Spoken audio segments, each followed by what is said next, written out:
அப்பாவும் இது சொல்லுவாங்க.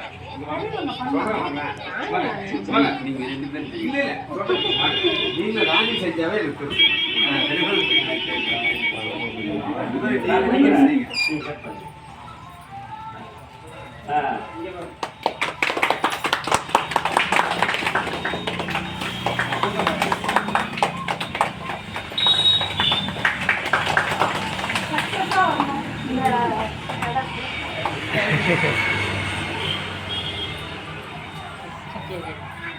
கூட பிள்ளைங்களுக்கு எல்லாத்துக்கும்